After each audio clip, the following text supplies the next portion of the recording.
It's the early 90s, a time where Richmond and New York had a mixed history amongst its natives. And today, there are several stories of guys from both cities being shot or killed over drug territory, money, women, revenge, or simply because of their birthplace. But this story in particular, though, was about opportunity. And in the end, it would come to bear the same results as the others. We never really had a sound. This is Melt the Mic right here. We're in the heart of Richmond, VA. They got gangs, roaches. Yes, it was the deadliest invasion since the Civil War. Killers, dope. Drug-related shootings in Richmond. We knew what we couldn't do, so we were forced to be original.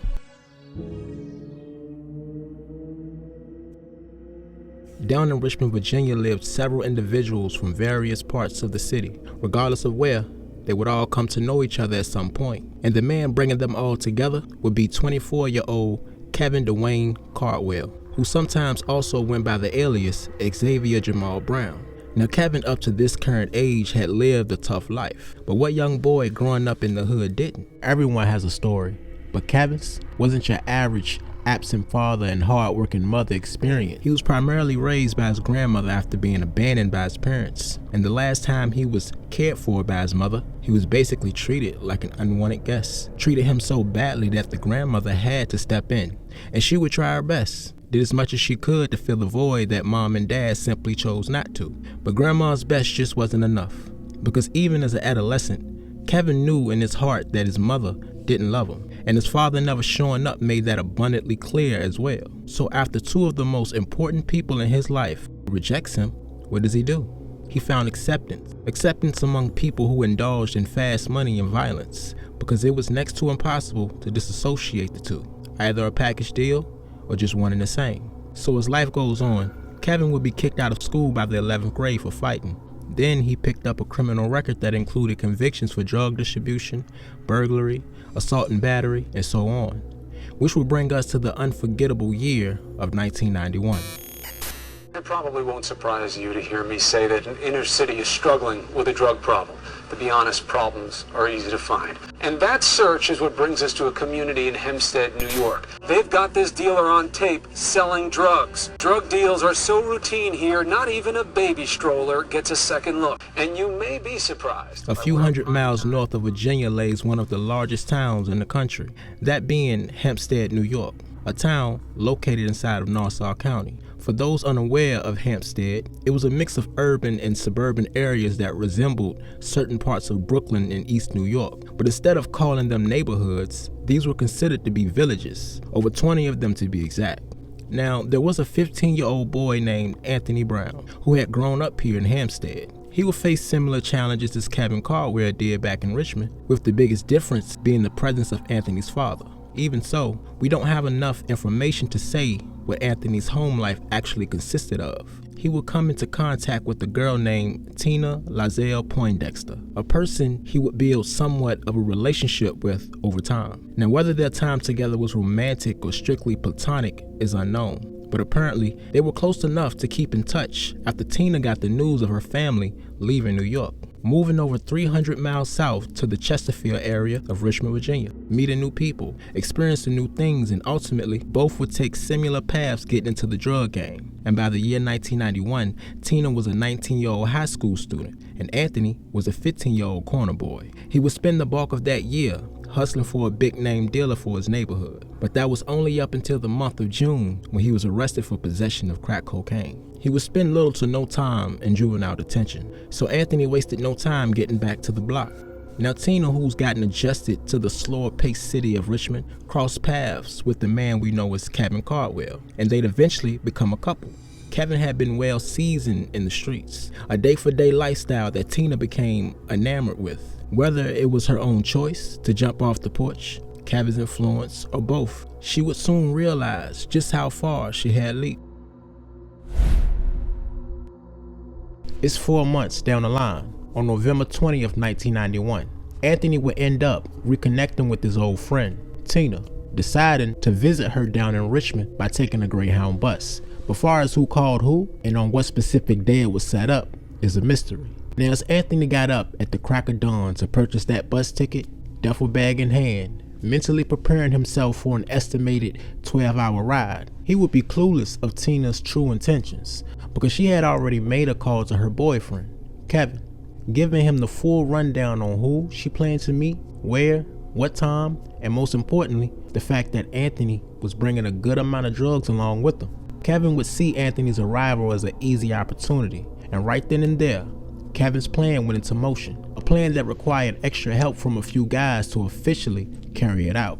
So he relayed all the information given to 3 friends of his, 22-year-old Richard Leon Claiborne Jr., Craig Coles, and Jermaine Jones. The plan was to intercept Tina at the station as she waited for Anthony to get off the bus, playing the role of bait for an in-and-out strong-arm robbery, thinking it would look as if Tina had no involvement in some random men sticking them up, which was pointless because Tina was the only person in the city who even knew he was coming. But in Kevin's mind, this was a plan so simple that anybody could do it. Now, she had been sitting in the parking lot shortly before the bus was to come as Richard made way in his vehicle along with Kevin, Craig, and Jermaine. And Anthony arrives around 6 or 7 p.m., just after dark, and there she was, standing outside the station, waiting to meet up with him, knowing full well that the moment he entered that vehicle, it was no turning back at that point.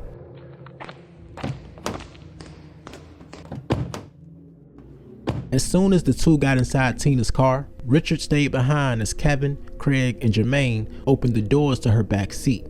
While Craig held on to Anthony from behind, Kevin drew down with 2 pistols. Kevin demanded the duffel bag before snatching it from his lap, and they even took his shoes, thinking that this would take away any thoughts of Anthony trying to fight or flight.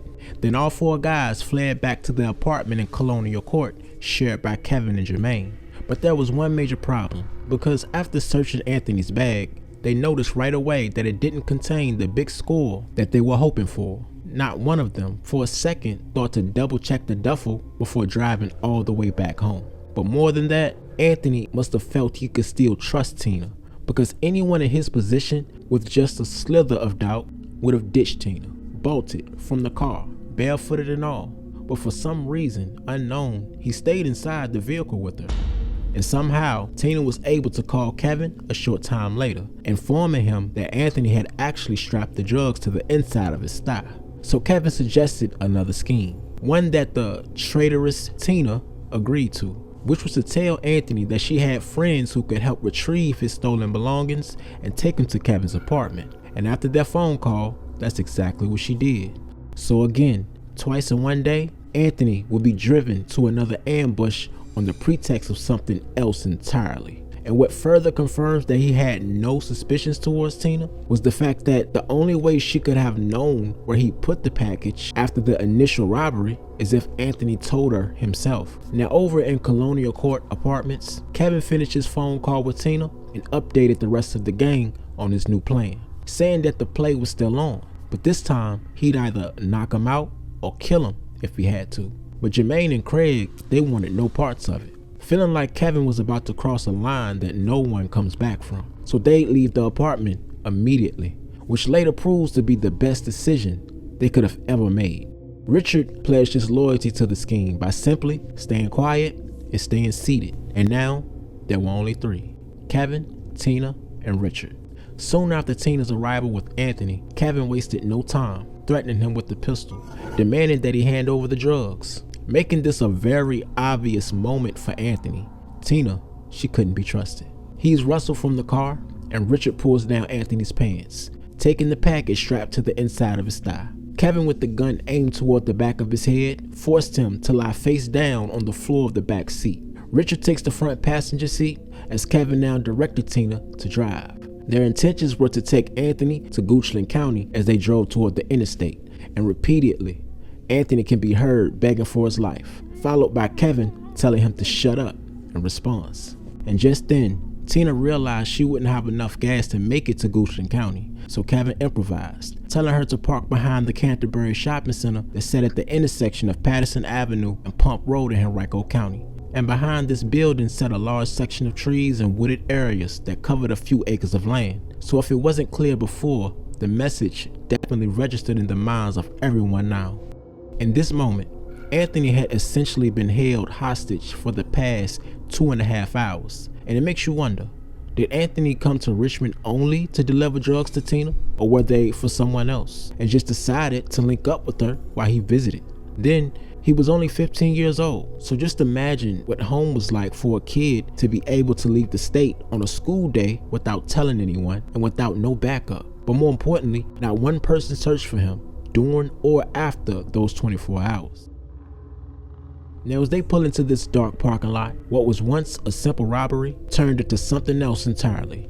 Kevin once again demanded that Richard hand over his pistol, with Richard only believing that Kevin wanted to use the larger gun to ensure he knocked Anthony unconscious. So Kevin, Richard, and Anthony were now outside the vehicle, and Kevin all but marched his victim inside a clearing just a few steps past the tree line, as Richard trailed a bit behind. He was standing about 10 feet away, listening to Anthony as he begged for his life, saying, "Please, don't kill me." And Kevin would just tell him to shut up before slicing his throat in one motion. Richard could hear a gargling noise, which he would later say he recognized from the movie as the sound of someone's throat being cut. Then Kevin says to Richard, "I'm going to shoot him, and he's going to die," with Richard yelling, "No," making his way back to Tina's car, and that's when he'd hear the 2 gunshots. Kevin had shot Anthony twice in the back of the head, for good measure. A minute or so later, Kevin was seen calmly walking back to the car, and inside the vehicle could be described as muted, as Richard looked over at his friend and asked for his gun back. Kevin reluctantly returned it, then directed Tina to pull off. Back at Kevin's apartment, he again asked for the gun in order to get rid of it. So Richard unloaded the weapon and ensured that the chamber was clear before passing it off, feeling like Kevin had lost it and would probably do him the same way after telling him no to killing Anthony. Maybe Kevin thought he was snitch or couldn't be trusted in some way, shape, or form. Kevin put the pistol and a steak knife with a 6-inch blade into a bag, then decided to throw said bag into a dumpster around his own apartment complex. Later in the night, Kevin and Richard divvied up the drugs between them, and for Tina's role in total, she got rewarded $300. It may not sound like much, but $300 in '91 is equivalent to just over $700 in purchasing power today. A good amount of money considering all she had to do was drive and make a phone call. Not to mention double-crossing Anthony twice, someone she once called a friend. Or maybe he was never that to begin with. Now, it's impossible to describe Richard and Tina's reaction. We don't even know why it escalated to the point of taking his life. He didn't reside in Richmond and didn't know his way around. If he had a weapon, it was already taken, and you can't report a robbery of illegal narcotics. So my theory lands on a few possible reasons. One being Kevin not taking chances. He rather did the issue here and now instead of worrying about loose ends. And 2, there was a sense of jealousy or intimidation. As we know, Anthony and Tina had a prior relationship, which is still unclear if it were a romantic thing or not. Was this the plan all along? Call her ex down here to receive some work under the guise of their history together? Maybe he was just a friend who sold her drugs, with this not being the first time he's transported a package to Richmond for her. But then there's Tina, who says she only mentioned Anthony's arrival to Kevin like some casual, out-of-the-blue comment that had no real importance. It was just a harmless conversation about a guy she knew from New York. Anyone would assume that there were a deeper motive to why you would even bring up such a thing, but not if Kevin knew about it from the beginning. All of those theories are just that, theories. But even if none of those things were true, the one cold fact is, this was nothing more than a backdoor operation, whether friend, ex-boyfriend, or otherwise, because not one moving part of this plan could go into motion without Tina making that call. Anthony's body would remain behind the shopping center, and Kevin would have the least of worries as we go into the next year. And January 26, 1992 would be a memorable day, as most folks were watching the New York Giants on Super Bowl Sunday. But for one family who walked along the wooded area behind Canterbury Shopping Center, this day would be unforgettable for a more sinister reason.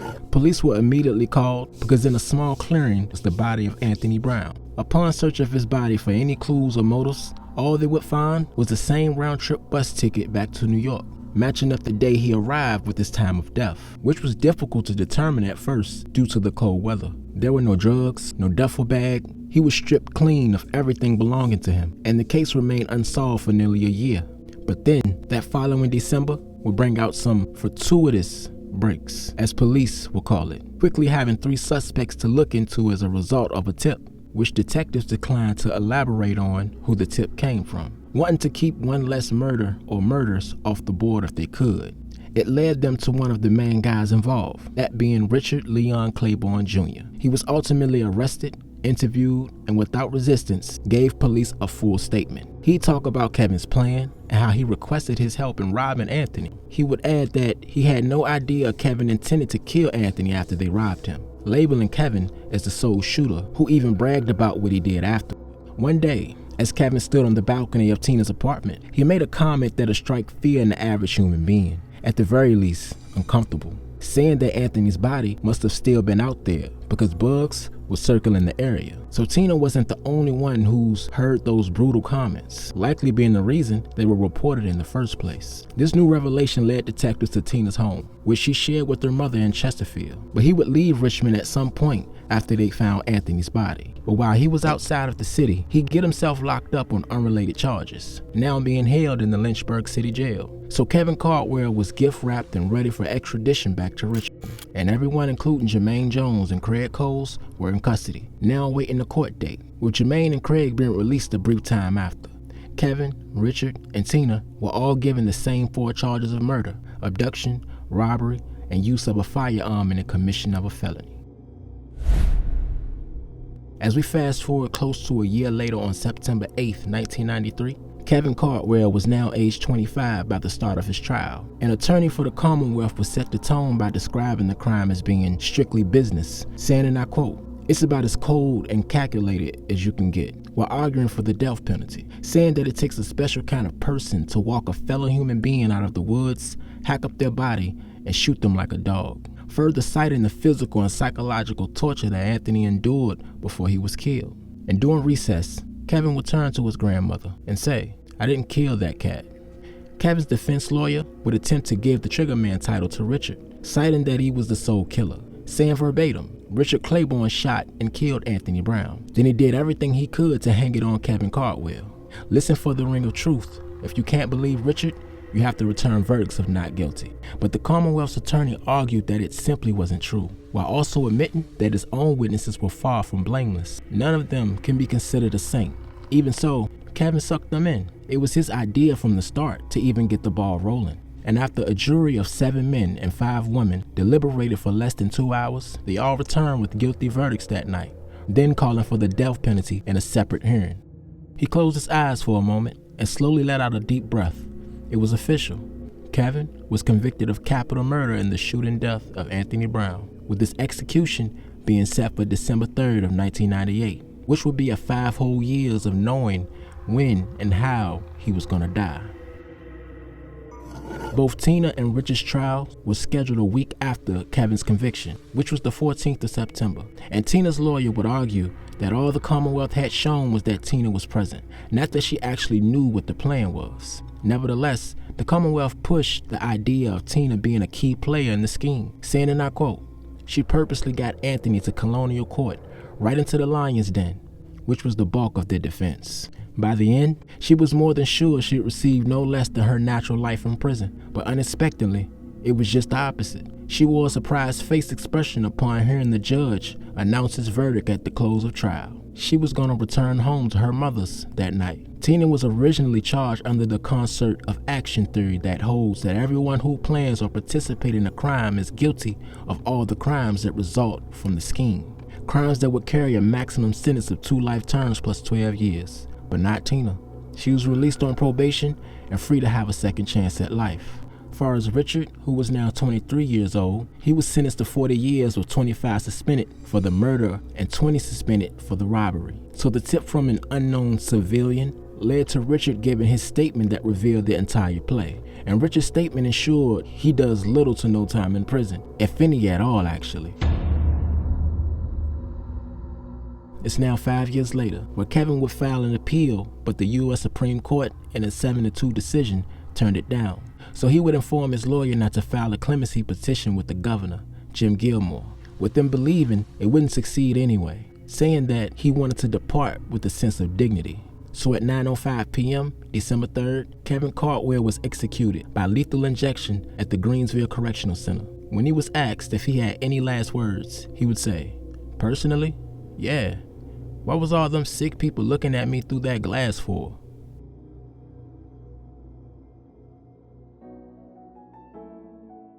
I think most of us who come from or at least know about the streets label all kids caught up in street life as unofficial adults, especially depending on the severity of the crime. You know, I felt like this story speaks to more about the age of the person coinciding with their own actions and the influence from others. You know, if their own maturity should matter over their mental development. And if you think about it, every single person involved in Anthony's setup was older than him. They were adults. But I think age is definitely one part of the law that we still trying to get right. It's no one answer to that problem. Because as a people, we have to consider all their issues, their struggles, then the bad habits that form because of said issues and struggles. Hundreds of variables that led someone on the path that they on. Because you can have two people who grew up the exact same way. I'm talking about every single variable in their life was the exact same. But you change one, just one, and that can be to where one person got sexually assaulted at a young age, but that other person didn't. And that would change the entire trajectory of their life. You take one parent out of that other child's life, change their whole trajectory. Matter of fact, check this out. In every single news clipping describing the death of this kid, Anthony, the words 15-year-old drug carrier in bold and black and white print depicted what they called the usual suspect. Almost as if it were a reminder to not feel bad for the young boy because of his reckless actions. It was like summing up the 15 years of Anthony Brown's life into one bag of crack rock, which wasn't his full story. And like I always say, everyone has a story. But y'all tell me what you think in the comments. Had just one variable in Kevin's childhood changed, like say his mother not abandoning him, do you think he would have killed Anthony or even be in the streets at all? And what about Tina? Do you think she was more involved than she claimed? Honestly, it seemed she couldn't care less if Anthony died or not compared to Richard, and she was the only one who had a history with him. So hey, should she have received some time behind bars? I definitely think so.